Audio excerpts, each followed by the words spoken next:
Bonjour à toutes et à tous. Nous avons vu, lors de la précédente chronique consacrée au mirage du PIB, que le seul véritable critère de bonne santé d'une entité collective économique ne pouvait être basé sur la somme des valeurs ajoutées, ni sur le montant des rémunérations servies, ni même sur le volume de la consommation des ménages, paramètres qui ne sont que des soldes intermédiaires de gestion, terme comptable consacré, et qui ne reflètent que certains aspects intéressants, mais pas déterminants, de cette fameuse bonne santé que nous cherchons à évaluer. Non, le seul vrai critère à retenir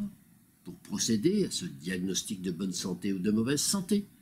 c'est celui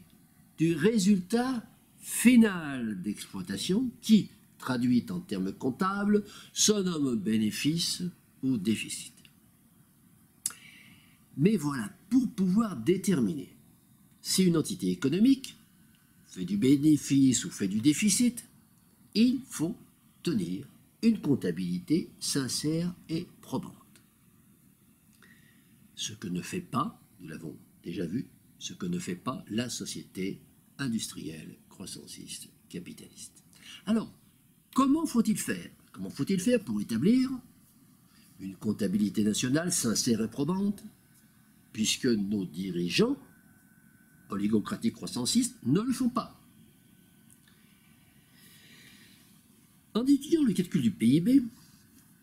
lors de la chronique précédente, nous avons mis en lumière une lacune très importante. C'est la non prise en compte de la valeur intrinsèque de la matière première utilisée par la société industrielle pour nourrir son processus de production.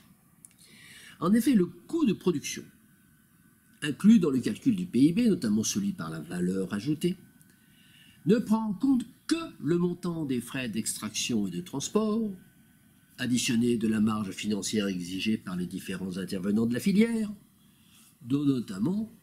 la marge de celui qui s'est attribué arbitrairement la propriété initiale de la ressource naturelle considérée. Il résulte de cette façon de voir la comptabilité que la valeur intrinsèque d'une ressource naturelle, c'est-à-dire sa valeur en tant que dot terrestre incorporée à l'écorce, est comptée pour zéro, notamment en vertu notamment du principe adopté par tous les économistes mécanistes, dont Marx lui-même d'ailleurs,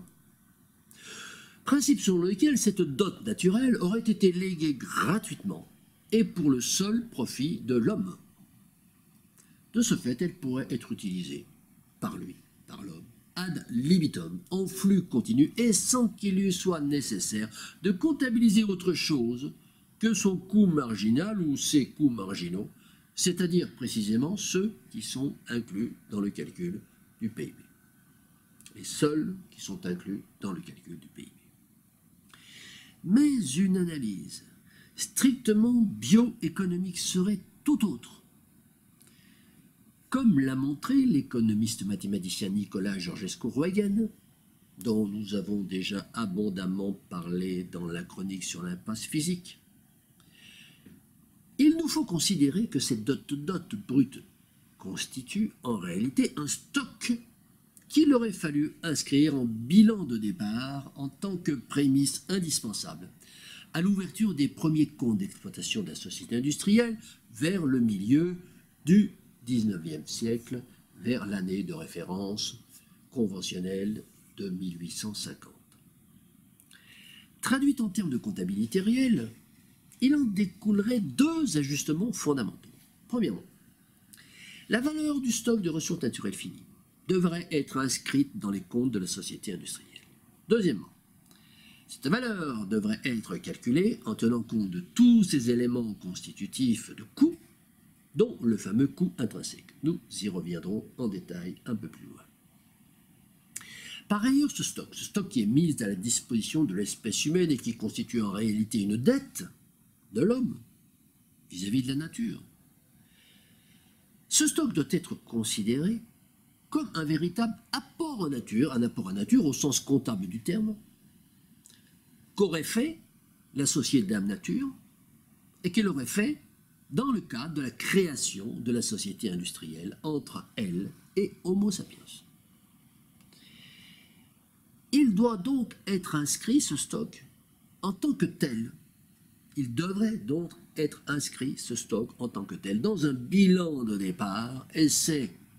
ce point que nous allons développer aujourd'hui en parlant des relations comptables entre Dame Nature et Homo sapiens. Ce raisonnement nouveau, qui introduit les stocks de Dame Nature dans la comptabilité humaine, ce raisonnement, il est totalement étranger aux pratiques de la comptabilité nationale des gestionnaires de la société industrielle croissanciste, mais il n'en reflète pas moins l'exacte réalité des choses, car il établit une similitude entre le fonctionnement de la société industrielle et celui d'une société commerciale ordinaire. Et nous allons voir que son utilisation dans les techniques d'évaluation de la société industrielle ferait apparaître des résultats très différents de ceux qui sont livrés par la simple mesure de son PIB. Afin de poser correctement et clairement les bases de ce raisonnement, nous devons considérer qu'avant le début de l'ère industrielle, c'est-à-dire grosso modo avant 1850, la société avait un mode de production artisanal, basé essentiellement sur la transformation des ressources naturelles renouvelables, ne nécessitant pas la mise en place d'une comptabilité d'entreprise proprement dite. Car ce mode de production pouvait facilement être représenté en termes comptables par une simple tenue de comptabilité familiale en recettes-dépenses, comparable au fonctionnement d'un ménage civil, ignorant notamment la notion de capital, et illustrant, validant d'ailleurs du même coup, de façon basique, le fameux fonctionnement en économie de flux. Économie de flux, notion que nous avons déjà abordée, mais dont nous allons abondamment reparler dans cette chronique et dans toutes les suivantes consacrées à l'impasse comptable de la société croissanciste. Ainsi, au cours de cette très longue période pré-industrielle, disons depuis l'Antiquité jusqu'en 1850, eh bien, l'activité économique de la société humaine était assurée par une multitude de petites unités, essentiellement individuelles, artisans ou travailleurs indépendants, n'employant pas ou très peu de salariés. D'autant que l'organisation en corps de métier empêchait la création de grosses firmes monopolistiques, en limitant le nombre d'artisans en fonction de la population, ainsi que le nombre de compagnons et d'apprentis possibles pour chaque artisan, et répartissant ainsi le marché en une pluralité de petites entreprises individuelles de taille quasi équivalente. Mais avec la prise du pouvoir politique par les marchands, dans le cadre des révolutions de la fin du XVIIIe siècle, de nouvelles lois furent mises en place qui démantelèrent le carcan législatif des corporations de l'Ancien Régime et qui facilitèrent l'apparition de nouveaux modes de production par des entités de forme juridique plus complexes et articulées autour des notions émergentes de capital et de personnalité morale. Ainsi, les nouveaux maîtres politiques se mirent à écrire eux-mêmes les règles institutionnelles de leur domination, règles fondées non plus sur la propriété foncière comme par le passé, mais sur l'activité industrielle naissante, préfigurant déjà la grande société industrielle croissanciste à venir. Ces nouvelles entités de production, qui allaient remplacer les artisans vivriers, ces nouvelles entités de production étaient animées par un projet grandiose, celui d'entreprendre la prédation illimitée des ressources naturelles finies de la planète, en utilisant les techniques nouvelles issues des résultats des travaux scientifiques du siècle des Lumières. Cette rupture considérable, qui marqua le début de la mise en place du mode de vie que nous connaissons aujourd'hui, se matérialisa sur le plan économique par l'apparition d'un nouveau concept, celui de système. En effet, la production économique assurée jusqu'alors par l'addition d'une multitude d'entreprises quasi individuelles, la production économique devenait la résultante globale d'un système d'entités quasi anonymes. Et c'est donc ce système complexe que nous nommons aujourd'hui société industrielle croissanciste, et qui témoigne du résultat consolidé de l'ensemble des multiples sociétés particulières qui composent ce système. Alors nous venons de dire que ces nouvelles entités juridiques, prenant progressivement la place des ateliers artisanaux, apportaient avec elles une notion juridique nouvelle, celle de la personnalité morale. Cette notion de personnalité morale, elle a introduit une sorte de principe de démembrement de la propriété, en ce sens qu'une entité de production, au lieu d'appartenir à une seule personne physique identifiée, pouvait dès lors appartenir à un groupe de personnes physiques non identifiées, non responsables de la gestion, tout en se présentant vis-à-vis des tiers sous une forme de personne unique et dépositaire d'une identité virtuelle, la personnalité morale. Ce mode de faire valoir économique, outre qu'il exonérait les propriétaires réels de toute responsabilité en cas de mauvaise gestion, c'est-à-dire qu'il les exonérait d'avoir à répondre sur leurs biens propres des dettes contractées par l'entité nouvelle,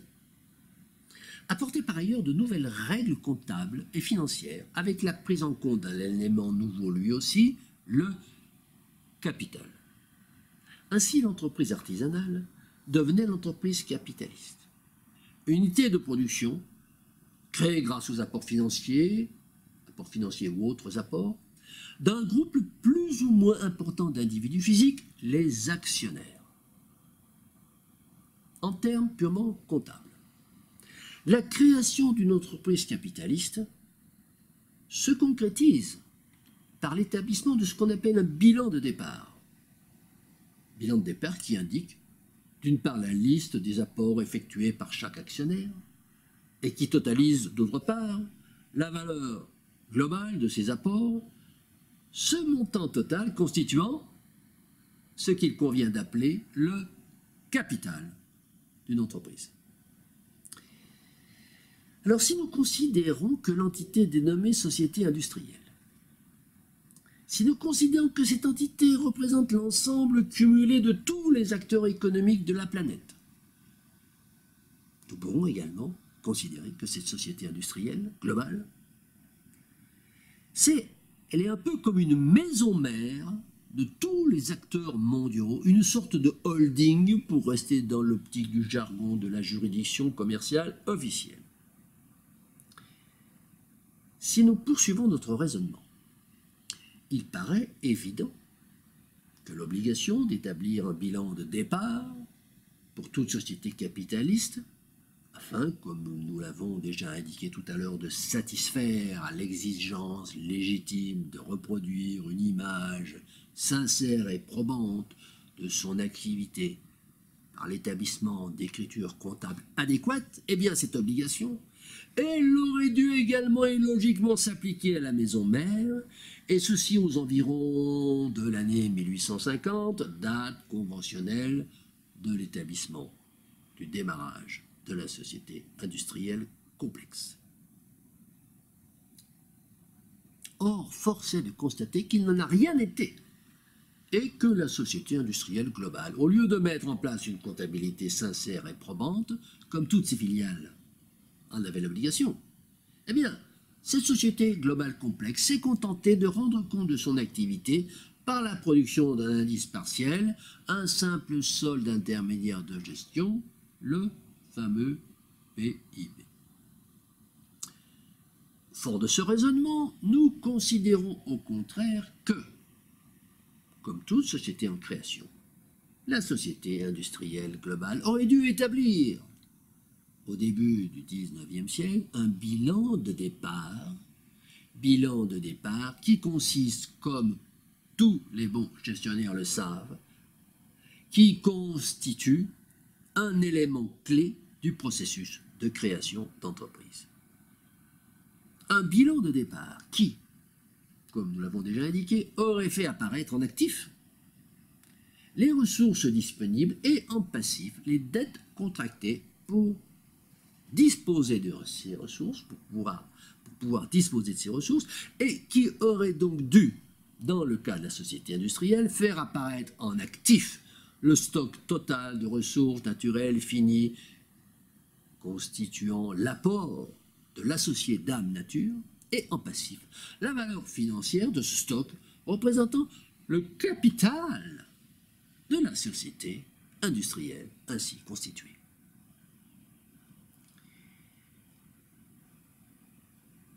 Alors, cette présentation, outre sa rigoureuse exactitude sur le plan comptable, cette présentation montre clairement le rôle clé joué par la nature dans le processus de création de la société industrielle, la nature en tant qu'associée apporteuse de l'intégralité du capital matériel initial, L'autre associé, l'homme, ne réalisant qu'un apport sous forme de savoir-faire et de technologie que nous pourrions assimiler à un apport en industrie, terme consacré au niveau de la comptabilité. Alors récapitulons. Au départ de la société industrielle, nous avons donc deux associés, la nature et l'homme. L'associé nature apporte la dot terrestre sous la forme d'un ensemble de ressources fossiles et minérales finies, c'est-à-dire non renouvelables à l'échelle humaine. Dans la terminologie comptable, cela s'appelle un apport en nature. L'associé homme, lui, qu'est-ce qu'il apporte? Il apporte sa technologie et un ensemble de savoir-faire sous la forme de connaissances scientifiques. Dans la terminologie comptable, ça s'appelle un apport en industrie. Alors, au stade de ce raisonnement, à ce stade du raisonnement, une question pourrait alors se poser de savoir s'il ne faudrait pas quand même éventuellement considérer que l'homme, l'associé homme, apporte également dans la corbeille de départ une certaine somme d'argent sous forme de billets de banque, d'effets fiduciaires et scripturaux, ce qui, toujours dans la terminologie comptable, s'appelle un apport en numéraire. Alors, nous ne retiendrons pas cette option. Il ne faut pas retenir cette option putative dans la mesure où la monnaie n'est en principe que la représentation virtuelle d'un bien intermédiaire, généralement métal précieux, or ou argent, bien intermédiaire, propriété initiale et intrinsèque de l'associé nature. De ce fait, tout numéraire convertible en bien intermédiaire n'est en réalité que propriété détournée de la nature et de ce fait ne peut être comptabilisé sous aucune forme que ce soit en tant qu'apport humain. En poussant encore un peu plus loin notre raisonnement. Nous pourrions alors nous poser la question de comptabiliser quand même quelque chose, compte tenu du fait que les sociétés humaines ont décidé d'abandonner le principe de l'étalon-or depuis déjà quelques décennies, c'est-à-dire en supprimant la convertibilité de la monnaie en métal précieux pour adopter le principe de la création bancaire ex nihilo, la création monétaire ex nihilo par les banques privées. Concrètement, c'est à partir de 1971, date à laquelle Richard Nixon abandonna définitivement la référence à l'or pour la création monétaire, que nous pourrions considérer les apports en trésorerie effectués par l'associé homme comme pouvant éventuellement constituer de fait des apports en numéraire à la société industrielle et de ce fait opérer une régularisation comptable sous la forme d'une augmentation de capital. Mais cette hypothèse également doit être rejetée, puisqu'en réalité cette monnaie est une pure création virtuelle basée sur le crédit bancaire, ce qui revient à dire que lorsque la société industrielle reçoit un apport en monnaie, que ce soit sous forme de prêt ou d'augmentation de capital, qui est bien le cas qui nous intéresse ici, elle ne fait en fait qu'un apport à elle-même d'un bien qui n'existe pas réellement et que, comme chacun sait, la monnaie disparaît lorsque le crédit est remboursé. Mais nous aurons le loisir de détailler plus complètement dans une prochaine chronique consacrée à l'impasse financière, l'épineuse problématique de la création et de la circulation monétaire. Mais revenons à la mise en place, qui aurait dû se faire, des premiers exercices de la société industrielle à partir de 1850. Alors, après avoir rétabli donc le bilan de départ de la société industrielle aux environs des années 1850, il convient maintenant de voir comment nous pourrions nous y prendre pour reconstituer, après tout ce temps passé, les premiers exercices comptables, et notamment comment comptabiliser l'utilisation des ressources naturelles finies que la société industrielle a entrepris au cours des exercices suivants et jusqu'à nos jours. Alors, ce qui est certain, et ce qui semble donc facile à comptabiliser, c'est que chaque année, la société industrielle naissante va prélever une partie du stock initial, alors que nous dénommerons SI, stock initial. Elle a prélevé une partie de ce stock initial pour alimenter son processus de fabrication. Ceci induit que la valeur du stock, elle diminue d'un montant correspondant au prélèvement de la période, et cela a pour conséquence comptable de créer une charge dite de variation de stock négative, charge qui vient grever le compte d'exploitation. En effet, les règles comptables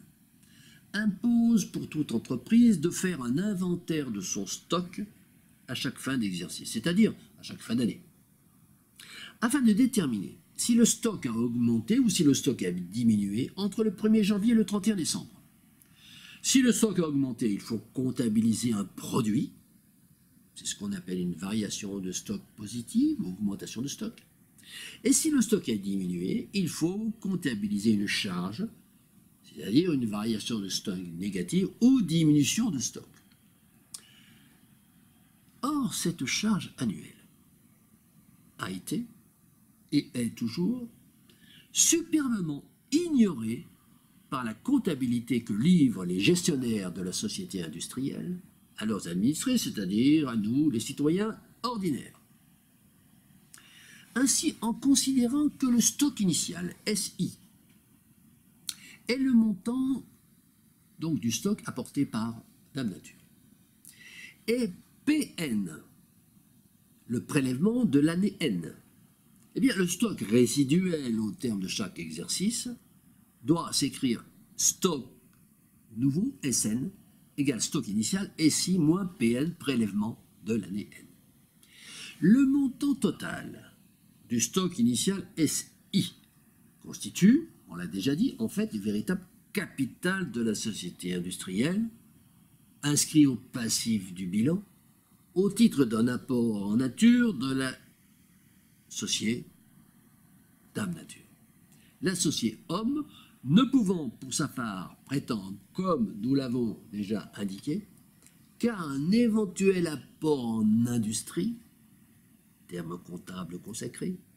un apport en industrie sous la forme d'un montant à déterminer, évaluant la somme de son expertise technique, et rien de plus. Dans cette configuration, le prélèvement annuel PN représente ainsi la variation de stock à inscrire en charge dans le compte d'exploitation. La somme de tous les PN successifs depuis l'année 1850, date de départ convenue du commencement de la prédation massive et illimitée des ressources naturelles finies par l'espèce humaine, la somme de tous les PN successifs, comptabilisant ainsi le montant de la prédation à ce jour, et par voie de conséquence, une charge irrémédiable pour l'activité économique, charge irrémédiable qui devrait obligatoirement être compensée par des excédents de gestion dans une perspective si on imagine de vouloir combler le déficit. Voici donc ce que donnerait le compte d'exploitation annuel. Alors, cette conséquence comptable de la prise en compte de la diminution du stock des ressources naturelles dans le compte d'exploitation au titre d'une variation négative de stock devrait également apparaître à l'actif du bilan au titre d'une diminution de la valeur du stock.